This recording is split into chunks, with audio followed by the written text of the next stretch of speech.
is... what fucking day is it? Today is January 7th. I've been home from France for a few weeks now, and that's a car. A lot of people have asked me about Erasmus, how it all went, and to be honest, I have been looking for an answer to all of these questions since I've come home. I went to France with kind of this idea in my head of what it was going to be like, and obviously whenever you go somewhere or whenever you do something and you have preconceived notion in your head of what things are going to be like, sometimes that can turn out to be very, very different, and sometimes that's amazing and sometimes that's a disappointment. In the case of France, it was a bit of both for me. You know, I'm not going to turn around and say that I am ungrateful for the opportunity that I got, but you know, I think there are difficulties with Erasmus that people need to talk about. People's negative experiences are often kind of pushed under the rug. Whenever it comes to second years, first years, people who are in secondary school who are thinking, oh, I want to go on Erasmus, I'd like to study abroad, you know, you aren't told that side of things. You're told, oh, it's the best year of your life. And I chose 2 languages, including taking Spanish from scratch, because I thought, you know, in my childhood I haven't had much of a chance to travel, and I want to have that opportunity. And I'm still really, really glad that I made that decision. I'm really glad that, you know, 16-year-old me said, okay, yeah, I'm going to actually just get into this. You know, that's definitely not a bad experience. It's definitely not a bad choice.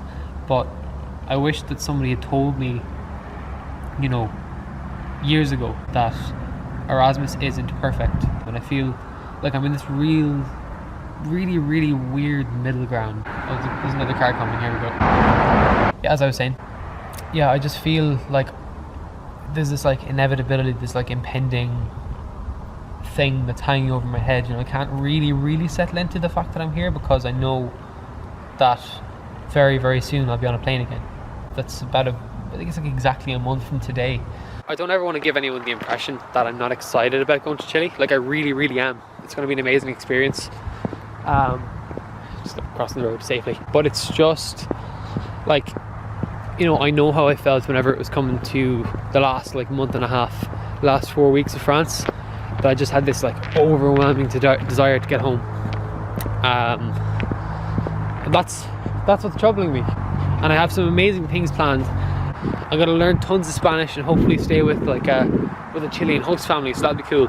But you know, it's kind of hard to get over that mental barrier of, you know, I was at this point 2 months ago. Like, I've procrastinated writing a blog post on Erasmus in France, because I've kind of been trying to collect my thoughts, and I think that the best way to do it is maybe just to ramble at a camera for a while. The opportunity to go to France and to study there was amazing, and I loved it, and I will come back to La Rochelle very soon as I can, and visit my friends who are still there and have a good time. I just don't miss kind of that sense of isolation that I felt over there. And I wrote about this before, and I don't want to yammer on about the fact that there was a negative aspect to all of it, but I think it needs to be talked about. I think it's important that we talk about the challenges rather of Erasmus, rather than just kind of hiding that, because to be honest, like, it isn't for everyone. It really isn't. Whenever I get to Chile, I want to talk more openly and honestly about everything. It's what people who have been talking to me about my blog posts have said. They've said, you know, your best ones are when you write honestly. With more, hopefully, video content. I actually really enjoy making videos. I want to get good at that. With more honestly written blog posts as well, I can kind of hit that nail on the head. I'm considering maybe leaving the DSLR behind. And the reason for that is kind of because I've been so caught up in trying to become a professional photographer in 3 months that I've kind of lost sight of the whole creative process.